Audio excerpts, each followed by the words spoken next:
오늘은 4월 19일입니다. 60년 전에 이 땅에서는 민주주의를 열망하는 사람이 부정선거에 대해서 항거했었던 일이 있었습니다. 하나의 큰 획을 그으며 전환점을 맞이하게 된 거죠. 그리고 나서 시간이 흐른 후 1987년 6월에도 이와 같은 항쟁이 있었습니다. 간접선거로 말미암아 나라의 대통령을 뽑는 것이 온당치 못하다고 생각되었었던 많은 사람들이 민주주의의 그 열망함을 가지고 거리에 뛰쳐나오기 시작을 했고, 그 6월 항쟁을 통하여서 간접 대통령 선거를 직접 대통령 선거로 바뀌게 되는 쾌거를 일으켰습니다. 이것도 또한 큰 전환점을 맞이하게 된 거죠. 정치적인 이런 부분들이 있다면은 교회사, 특별히 우리나라 교회 안에 근세에서도 바로 그런 전환점이 한 번은 있었습니다. 그것은 언제였냐면은 1973년 여의도 광장에서 있었던 엑스플로라는 아주 큰 전도 집회가 있었습니다. 빌리그레암 목사님이 설교를 하고 김장한 목사님이 옆에서 통역을 했었던 그 일로 말미암아 모든 집회가 마치고 그들에게 받았었던 그 은혜를 가지고 각각 자기 집으로 돌아가고, 그리고 가가호호 축호 전도를 하는 전도의 폭발이 있었고, 그러므로 말미암아 한국교회는 대단히 폭발적인 그런 부흥이 일어나게 됩니다. 그리고 나서 1990년 중후반 2000년에 들어서는 찬양에 대한 열망함들이 커졌는지 각 교회마다 예배팀 찬양팀이 결성이 되어지고, 그리고 찬양의 예배를 통하여서 교회가 다시 한번 성장하게 되는 그런 전환점을 맞이하게 됩니다. 그런데요, 지금 2020년 우리가 살고 있는 이 시대에 다시금 새로운 바람이 일어나야 될 때가 다가오지 않았나 저는 생각해 봅니다.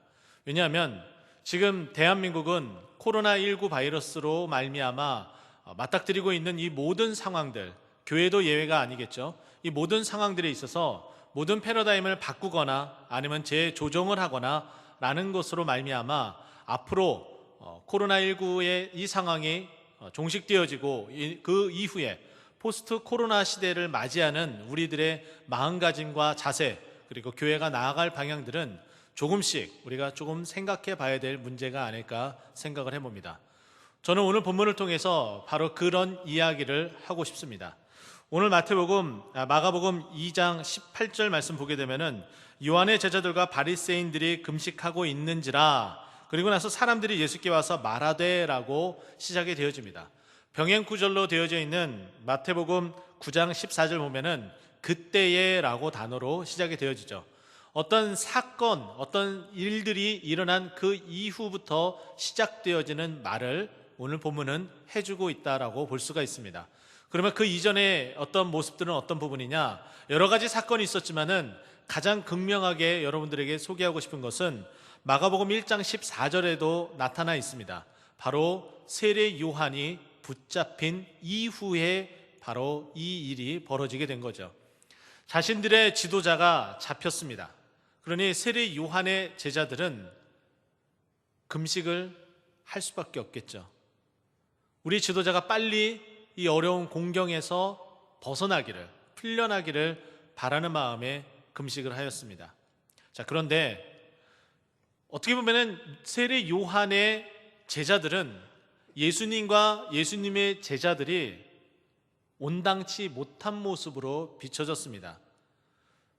예수님의 공생의 사역을 시작을 할 때에 바로 세례 요한으로부터 세례를 받고 공생의 사역을 시작했기 때문에 조금은 우월주의에 빠져 있는 이 세례 요한의 제자들은 바로 예수님이 세례 요한으로부터 갈라져 나온 하나의 종파로 여겼을지도 모르겠습니다.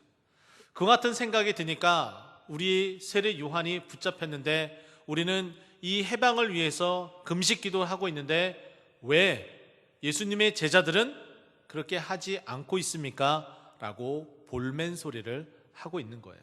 그런데 이 볼멘 소리 가운데 자신들의 목소리만 담으면은 안 되니까 바로 바리새인들의 모습들을 끌어들이고 있습니다.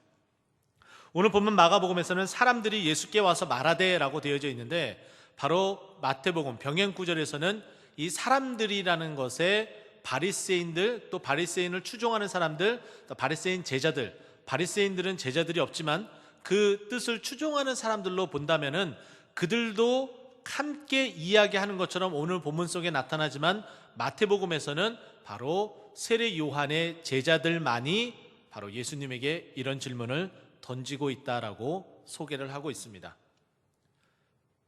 바로 이렇게 하는 이유는 자신들의 모습과 그리고 바리새인들이 가지고 있는 율법의 우월성, 바로 율법을 지켜나가는 저들도 이렇게 금식을 잘 하고 있는데 율법에 보면은 이렇게 금식을 해야 되는데 왜 이 어려운 상황 가운데 금식을 하고 있지 않느냐라고 항변을 하는 것이 세례 요한의 제자들의 모습이었습니다. 이 이야기를 들은 예수님께서 오늘 본문에 나타나는 비유 3가지를 들어주므로 그들에게 답변을 해주고 있습니다. 그럼 이 답변을 듣기에 앞서서 그러면 지금 우리가 가지고 있는 지금 현재 살고 있는 이 상황을 한번 적용해 보고 싶습니다. 벌써 우리가 함께 모여서 예배드리지 못한 시간이 벌써 50일이 지났고 한 2달여가 되었습니다. 2월 9일 주일 저녁을 기점으로 해서 바로 2월 10일 월요일 새벽부터 우리 모이지 못했었고 그리고 모든 예배는 거의 영상의 예배로 대체하는 형국에 빠지게 되었습니다. 너무나 안타까웠죠. 어떤 분들은 너무나 교회에 오고 싶지만은 오지 못하는 상황들이었습니다.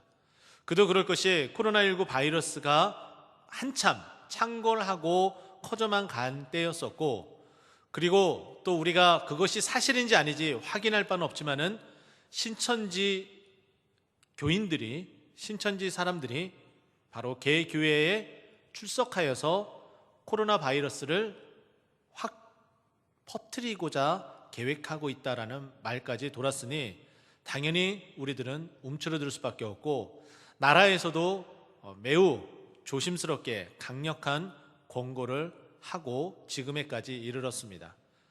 시간이 점점 지나면서 이것이 익숙해져 있는지 우리들의 예배드리는 자세는 점점 흐트러지지 않았나 그런 생각을 해봅니다.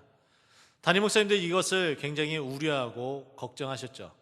많은 분들의 이야기를 듣게 되고 그리고 여러 정황들을 종합해 보니까 그냥 이 상황을 내버려 두면은 우리 성도들의 신앙 또 하나님을 향한 그 믿음이 점점 약해지겠구나라는 생각, 그와 같은 생각으로 말미암아 최대한 나라가 국가가 권장하고 있는 사회적 거리두기를 실천하면서 이제 모여서 예배드리기로 결정을 하게 됩니다. 그것을 위해서 기도하고 준비하며 또 여러 가지 일들을 하게 되는데 먼저는 예배당 소독을 하게 되었고 그리고 교회 예배 출입하는 모든 성도님들의 인원을 재분산하기 위해서 예배 시간도 여러분이 안내받은 것처럼 1부에서 6부 그리고 1부에서 4부 이렇게 늘려서 예배를 드리고 그 인원도 재배치하고 그리고 예배당에 출입하는 분들 바로 손소독과 발열 체크 그리고 더 나아가서 마스크 착용 그리고 좌석 배치에 널찍널찍한 좌석 배치는 우리가 나라가 그리고 국가가 이야기하고 있는 사회적 거리두기를 정확하게 실천하는 모습 가운데 있었습니다. 그간에 참 많이 힘들고 어려웠던 시간들을 보냈었죠. 그러면서 잘 이겨내고 지금 이 자리에 나오며 지난주에 예배 드렸었던 그 예배 가운데에 모이지 못했었던 그런 안타까움으로 말미암아 모여서 예배 드리는 것으로 큰 감동과 은혜를 받았다는 그런 소식도 접할 수 있었습니다. 이제 모든 패러다임이 바뀌어져 가고 있지 않나 생각을 해봅니다. 이미 젊은 세대들은 큰 교회들의 영상 예배를 이미 접한 지가 오래고요. 그리고 그것이 너무나 익숙해진 나머지 교회에 모이기를 안 하는 모습도 이미 많이 접했으리라고 생각이 되어집니다. 그런데 교회의 본질은 모여서 함께 예배 드리는 겁니다. 아직까지도 아직 코로나19 바이러스의 상황이 종식되지는 않았습니다. 금방 예배드리러 올라오기 전에 뉴스 소식을 접하니까 확진자의 숫자가 이제 10명 아래로 8명이 되었다라는 소식을 접할 수가 있었습니다. 아직은 긴장의 끈을 놓치지 않아야겠죠. 그런데 우리의 신앙의 그 긴장의 끈은 놓았는지 아니면 당기고 있는지 우리는 조금은 생각해 봐야 됩니다. 세례 요한의 제자들은 아주 다급했습니다. 자신의 리더가 붙잡혀져 있기 때문이죠. 그래서 금식을 기도했습니다. 그러나 세례 요한은 메시아가 아니었고 구세주가 아니었습니다. 예수님은 그 소식을 듣고 그 질문을 바로 대답을 하게 되는데, 그 대답이 바로 포스트 코로나19 이후 시대를 살아갈 바로 우리들에게 과연 무엇을 어떻게 어떠한 모습으로 살아가야 될지 그 대안에 대한 답을 우리에게 주고 있다라고 저는 생각이 되어집니다. 저는 그래서 오늘 본문을 통해서 세 가지 답을 드리고 싶은데요. 오늘 본문에 나와 있는 세 가지 비유 속에서 바로 새 바람을 일으킬 은혜의 세대, 바로 우리가 새 은혜, 바로 그 은혜를 입고 새 바람을 일으킬 또 이 지역과 또 이 나라의 큰 은혜의 세대가 되기를 바라는 마음으로 말씀을 전하도록 하겠습니다. 저는 첫 번째는 예수님과 늘 함께하며 영의 양식을 먹어야 됩니다라고 말씀을 드리고 싶습니다. 예수님께서 요한의 제자들의 그 질문을 받고 바로 그들에게 이렇게 이야기합니다. 혼인집 손님들이 신랑과 함께 있을 때에 금식할 수 있느냐? 신랑과 함께 있을 동안에는 금식할 수 없다라고 이야기합니다. 혼인집에 바로 손님들이 있게 되는데, 여기서 나타나는 19절에 나타나는 손님들이다라고 되어지는 헬라어를 살펴보게 되면은 휘오리라는 단어를 사용하게 됩니다. 이것은 단순히 하객들, 그냥 보편적인 하객들을 이야기하는 것이 아니라 바로 혼주와 가까운 친인척들, 자녀들을 이야기하는 단어로 쓰여졌습니다. 매우 가까운 단어겠죠. 잔치집에 혼주가 되고 그 혼주의 가족이 되어지고 있는데, 그 잔치집에서 전혀 기쁘지도 않고 그 기쁨을 표출하지도 않는다면은 그것은 결혼식이 아니라 장례식장 같은 그런 느낌을 받을 것으로 저는 생각이 되어집니다. 바로 예수님께서는 이 요한의 제자들, 너희들은 지금 너희 리더들을 생각하지만 너희들이 정말 생각해야 될 것은 너희들이 금방 언급했었던 그 율법과 너희 리더들을 생각할 것이 아니라 정말 말씀이, 율법이 이야기하고 있는 바로 메시아, 내가 신랑으로서 너희들과 함께 있는데 너희들이 해야 될 것이 무엇이냐라고 바로 질문을 던진 것과 같았습니다. 예수님께서는 자기 자신이 신랑 되기 때문에, 너희들과 지금 함께 있기 때문에 너희들이 해야 될 것은 지금 나와 함께 기뻐하며 맛있게 식사를 해야 됨을 이야기를 합니다. 바로 저는 우리가 드려지는, 공개된, 모여서 드려지는 바로 이 예배가 예수님과 함께 있는 혼인잔치다라고 말씀드릴 수 있겠습니다. 바로 이것이 천국잔치겠죠. 예수님께서 함께하는 바로 이 천국잔치에 우리가 있다면은 바로 그 신랑과 함께 기뻐하면서 맛있게 음식을 먹어야 됩니다. 근데 이 음식은, 맛있게 먹어야 될 이 음식은 바로 신령한 음식으로서 하늘로부터 내려오는 하나님의 말씀입니다. 이 말씀을 우리가 맛있게 먹지 않고 그저 슬퍼하며 금식하고 있다면은 우리는 예배 가운데에 온전히 하나님의 기쁘시게 하지 못하는 자가 된다는 것이죠. 요한복음 2장에는 그 유명한 가나의 혼인잔치 비유가 나오게 됩니다. 그 가나의 혼인잔치 비유를 보게 되면은 오늘 말씀처럼 그 혼인잔치에 예수님의 그 어머니와 예수님도 초대를 받게 됩니다. 우리가 잘 알고 있는 것처럼 가까운 친척이었을 것으로 추정되는 이야기들이 굉장히 많이 돌게 됩니다. 가까운 친척이었었던 그 예수님의 어머니 마리아와 예수님은 초대받아서 그 자리에 가게 되고, 그 잔치 가운데 있을 때에 그 잔치 음식 가운데 가장 주가 되는 포도주가 다 떨어지게 되었습니다. 참으로 엄청난 혼주로서는 위기가 닥쳐오게 됐습니다. 바로 그때에 그 잔치를 담당하고 있는 사람이 그 어머니 마리아에게 찾아왔고 또 물어보게 되고, 그 어머니 마리아는 예수님이 하시는 모든 말에 순종하라고 이야기를 하게 됩니다. 예수님이 명령하였습니다. 결례에 따른, 율법에 따른 씻을 수 있는 그 물 항아리, 그 결례의 물 항아리에 그 물을 가득 채워 넣어라.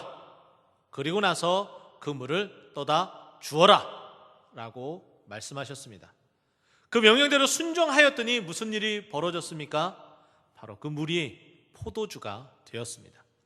잔치는 이전보다 더 맛있는 포도주로 인하여서 아주 흥왕대이 잔치가 치러지게 되었고, 바로 그 기쁨이 넘치는 순간들을 맞이하게 되었습니다. 우리가 하나님께서 허락하신 그 말씀을 예수님과 함께 있으면서 하늘로부터 내려오는 이 하나님의 이 진귀한 말씀을 모여서 그 말씀을 받지 않는다면은 우리에게는 가나의 혼인잔치와 같은 기적이 일어날 수가 없습니다. 세상이 더 힘들어지고 더 어려워지고, 그리고 세상이 교회를 향하여서 왜 국가에서 말하고 있는 바를 시행하지 않느냐라고 볼멘소리를 할지 모르지만은 우리 교회는 나라가 이야기하고 있는 모든 사회적 거리두기에 실천하며 안전하게 모이고 있다는 것이 벌써 여러 번의 집회를 통하여서 알려지고 있음에도 불구하고 많은 사람들은 아직도 이와 같은 세례 요한의 제자들처럼 볼멘 소리를 하고 있습니다. 그런데 교회의 본질은 모여서 예배드려야 되는 거예요. 여러분은 이 자리에 나오셨는데 정말 잘하신 겁니다. 칭찬받아 마땅합니다. 그러나 아직까지 이 자리에 나오지 못하시는 분들, 그런 불평 불만을 가지고 나오지 못하시는 분들의 마음 가운데도 새바람을 일으킬 그 은혜가 저는 필요하다라고 여겨집니다. 어떤 분들은 온 가족이 믿음 생활을 하지 않기 때문에 남편의 만류와 그리고 아내의 저지로 말미암아, 그리고 어린 자녀들, 그리고 연로한 부모님을 모시고 있기 때문에 이 자리에 나오지 못하는 안타까운 분들도 계시는 줄 압니다. 그런데 그것이 아니라 국가가 이야기하고 있는 부분들, 교회가 이야기하고 있는 부분들, 이것에 대한 저울질을 하고 있다면은 한 번쯤은 곰곰이 생각해 봐야겠죠. 우리가 모든 나라가 요구하고 있는 그런 사회적 거리를 전혀 두지 않은 상황에 산다면은 문제가 되겠죠. 근데 그것이 아니라면 이제 서서히 새바람을 일으킬 그 은혜를 사모하면서 이 자리에 나와야 됩니다. 예수님과 함께 잔치의 음식을 먹을 때에 우리에게는 그 예배의 기쁨이 충만할 수 있다는 거죠. 오늘 보면 19절 뒷부분에는 이렇게 얘기합니다. 신랑과 함께 있을 동안에 금식할 수 없습니다. 그러나 20절 신랑을 빼앗길 날이 오리니 그날에는 금식해야 됩니다. 예, 맞습니다. 이제 예수님께서 우리를 위해서 십자가에 못 박혀 돌아가시는 그 날이 오게 될 때에, 또 우리에게도 그런 핍박이 다가올 때에는 금식하면서 우리가 하나님 앞에 간구를 해야 된다는 거예요. 저는 그날이 오지 않기를 소망합니다. 그날이 온다면은 무릎 꿇고 금식하며 하나님의 크신 은혜를 간구해야겠죠. 그러나 포스트 코로나19 시대는 바로 새 바람이 필요한데, 그 새 바람은 처음부터 끝까지 예수님과 동행하며 하나님께 주신 양식의 말씀을 먹어야 됩니다. 이제 우리가 점점 모이기 시작을 했습니다. 이 모임을 통해서 이 예배를 통해서 하늘의 그 신령한 양식을 예수님과 함께 동행하며 먹으며 새로운 바람을 일으킬 은혜의 세대가 되기를 예수 그리스도로 축원드립니다. 두 번째는 우리의 익숙함을 버리고 첫사랑의 마음을 가져야 됩니다. 우리의 익숙함을 버린다는 것은 참으로 쉽지 않습니다. 오늘 본문 속에서도 이 익숙함을 버리지 않을 때에 나타나게 되는 현상은 낡은 옷이 헤어지고 그리고 낡은 가죽 부대가 찢어지게 되는 결과를 맞이하게 됩니다. 이것은 무엇이냐면은 우리가 가지고 있는 관념들, 생각들, 그리고 우리가 습관적으로 주님 앞에 나와서 예배드렸었던 그 모든 마음들이 이제 다 내어 던지고 새로운 틀로서 다시금 하나님 앞에 나아가야 된다는 거예요. 여러분 생각해 보십시오. 너무나 흔하디 흔한 예배였습니다. 언제든지 교회 오면 예배 드릴 수 있었어요. 기도할 수 있었어요. 찬송할 수 있었어요. 그러나 코로나19로 말미암아 교회에 오는 것이 참으로 힘들고 부담스러워졌습니다. 우리가 이전의 모습을 버리지 않는다면 코로나19가 종식이 되어지고 모든 예배가 이전처럼 다 원대 복귀가 되어졌더라도 여전히 모임 가운데 나오지 않는 분들은 여전히 안 나올 거예요. 왜냐하면 본인의 신앙의 개인적인 습관이 그만큼 무섭기 때문입니다. 이 낡은 옷을 버리지 않는다면, 이 낡은 이 가죽 부대를 버리지 않는다면 결코 생배의 조각을 그리고 새 포도주를 담을 수 없게 됩니다. 우리는 기억해야 됩니다. 하나님께서 우리에게 무엇을 원하는지. 로마서 12장 2절 말씀 보면 1절과 2절 말씀 보면 이렇게 얘기합니다.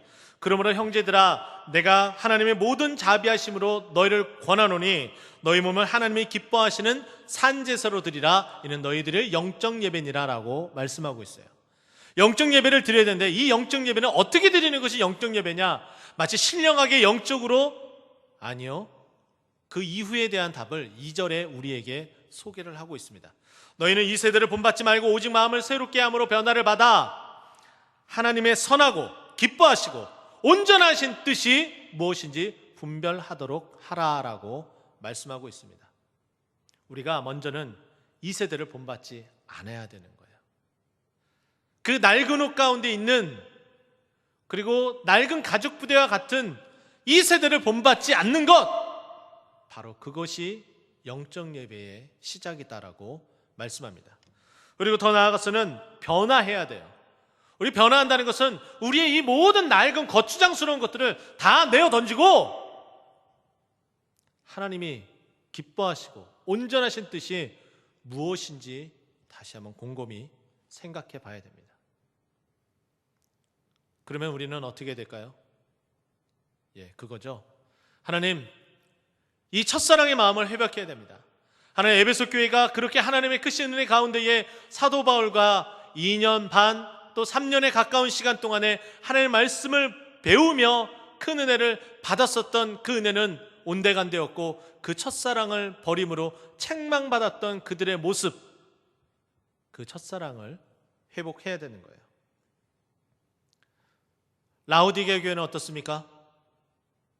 뜨거워야 될 그들이 뜨겁지도 않고 차갑지도 않는 그 물을 마시면은 토할 수밖에 없는 그 토악질나는 냄새나는 그 물과 같은 라오디게아 교회가 책망받은 것처럼 우리가 바뀌어지지 않으면, 그리고 그 첫사랑을 회복하지 않으면, 예배에 대한 그 뜨거운 열정을 우리가 받지 못한다면 우리는 새로운 새바람을 일으킬 은혜 세대가 될 수 없다는 겁니다. 하나님, 첫사랑을 회복하기 위해서 모이기를 더욱더 힘쓰겠습니다. 이렇게 기도하며 다짐하는 여러분이 되었으면 좋겠습니다. 이전에는 일주일에 한 번 주일 예배를 드리는 것으로 내가 할 신앙의 의무와 책무를 다했다 라고 생각하시는 분들의 그 옛사람, 옛 구습을 벗어버리고 하나님, 주일 저녁에도 참석하겠습니다. 하나님 새벽을 깨우겠습니다. 하나님 수요일도 나가겠습니다. 금요기도에 나가서 하나님 부르짖겠습니다. 이런 변화의 모습들이, 그 열정들이 일어나야 된다는 거죠. 그래야지만이 하나님께서 부어주시는 그 은혜로 말미암아 새 바람을 일으킬 은혜의 세대가 될 수가 있는 거예요. 이 자리에 나오지 않은 분들은 그렇게 할 수가 없습니다. 이 자리에 나와서 앉아 계신 여러분들이 하셔야 돼요. 여러분들이 아주 작은 것 하나하나의 움직임이 바로 새 바람을 일으킬 은혜의 세대가 된다는 것을 꼭 기억하시고, 거추장스러운 틀에 박힌 모습들을 다 내어 던져버리고, 그 익숙함을 내어 던져버리고, 하나님을 향한 사랑의 열정을, 그 첫사랑의 마음을 다시 회복하는 저 여러분 되기를 예수 그리스도로 축원드립니다. 마지막 세 번째는 스펀지와 같은 은혜를 사모하는 마음을 가져야 됩니다. 두 번째하고 세 번째하고 좀 같은 부분이 있습니다. 뒤쪽 부분은 같은데요, 두 번째는 버리는 부분이었다면 이번에는 더욱더 사모하는데, 그냥 사모하는 것이 아니라 스펀지처럼 모든 은혜를 빨아들여야 된다라고 말씀을 드릴 수 있겠습니다. 여기 보게 되면은 생배 조각은 그것이 점점 물을 흡수함으로 말미암아 오그라드는, 쪼그라드는 그런 역할을 하게 됩니다. 그러다 보니 이미 늘어날 대로 늘어난 낡은 옷, 그 바로 옷감은 이 생배 조각을 붙임으로 말미암아 찢어지게 되는 그런 결과를 낳게 되죠. 우리가 두 번째 단락을 통해서 하나님, 우리가 새롭게 변화되어져서 낡은 옷이 아니라 새 옷이 되었어요. 근데 그 새 옷이 실수하고 실패하고 그리고 오점을 남길 수도 있습니다. 실밥이 좀 나올 수도 있고요, 그리고 자칫 넘어져서 헤어질 수도 있어요. 근데 그곳에다가 헌 생배를 붙이는 것이 아니라 하나님께서 싸매 주시는 새 생배를 붙여주는 거예요. 자, 그렇게 붙이게 되면 어떻게 됩니까? 새 옷이기 때문에 아무리 생배 조각을 붙인다 하더라도 옷이 헤어짐이 없게 된다는 거예요. 정말 잘 수선하는 집 같으면은 바로 정말 새 옷과 같은 그런 옷으로 우리가 맞아들일 수 있고 입을 수 있다는 거예요. 바로 그것이에요. 우리가 이 생배 조각을 흡수할 수 있어야 되는 거예요. 하나님께서 매 예배 때마다 새롭게 다짐해서 예배 드렸고 은혜 주셨고, 그 은혜를 우리 스스로가 아멘으로, 믿음으로 다 흡수를 해서 다 받아들여야 된다는 거예요. 이거는 마지막 세 번째 나타나는 새 포도주의 비유도 마찬가지입니다. 새 포도주는 어떤 포도주냐? 바로 발효되지 않는 포도주예요. 근데 이 포도주를 담은 헌 부대는 이미 늘어날 대로, 새 포도주를 담아서 늘어날 대로 늘어난 가죽 부대였습니다. 그래서 또 새 포도주를 붓게 되면은 발효가 되며 그 새 포도주로 말미암아 이 헌 가죽 부대는 터질 수밖에 없어요. 근데 우리가 이것을 수용할 수 있는, 새 포도주를 수용할 수 있는 새 가죽 부대가 된다면, 스펀지처럼 하나님께 주신 그 모든 말씀을 다 수용한다면 우리는 맛있는 새 포도주를 맛볼 수 있게 된다는 거예요. 자, 그러면 스펀지와 같은 은혜를 사모하고 이것을 다 흡수한다라는 것은 바로 하나님의 말씀이 선포될 때 그것을 지적으로, 머리로서 그 말씀을 이해하고 수용한다, 여기에 그치는 것을 말하진 않습니다. 무엇이냐면은 에베소서에 있는 말씀처럼 우리가 믿는 것과 아는 것이 하나가 된다라는 것은 하나님의 말씀을 그대로 믿고 실천하는 거예요. 금방도 제가 말씀드렸던 것처럼 우리의 마음이 옛 모습을 다 내어 던져버리고 하나님의 열정을 향한 사랑을 회복해야 된다라고 말씀드리며 예배 시간에 확대가 되는 것처럼, 그리고 내가 이전에 예배드렸던 그 시간을 늘려가는 것처럼 우리의 삶이 변화가 되어야 된다라고 말씀드렸던 것처럼 바로 그렇게 해야 된다는 거예요. 기도의 시간도 늘려가시기 바랍니다. 하나님 말씀 보는 시간도 더 늘려나가시기 바랍니다. 바로 그것이 무엇이냐면은 스펀지처럼 부어주시는 그 새 포도주를 다 흡수할 수 있는 역량이 되는 거예요. 코로나19 사태로 말미암아 가정에서 예배드리며 하나님의 말씀을 사모하며 여러 영상을 또 찾아보기도 하고 성경을 읽기도 한 여러분의 모습들을 저는 알고 있습니다. 근데 그 모습이 코로나19 이 모든 상황이 종식되고 나서 이제 됐다, 가서 예배드리면 되지 라고 생각하며 멈추게 되면은 이전과 별반 다르지 않은 모습으로 다시 돌아가게 됩니다. 기억했으면 좋겠습니다. 함께 모여서 예배드리지 못했던 이 안타까운 순간에 우리가 은혜를 사모하며 영상을 찾고 말씀을 읽고 기도하며 찬양했었던 그 모든 순간들을 기억하며 다시금 모든 일들이 종식이 되고 포스트 코로나19 시대에 새 바람을 일으킬 바로 은혜의 세대가 되어 우리의 교회를, 이 지역을, 우리 교계를, 대한민국을, 그리고 어린이 전도를 통한 세계복음화에 앞장서는 그런 교회가 되기를 예수 그리스도 이름으로 축원드립니다. 기도하겠습니다.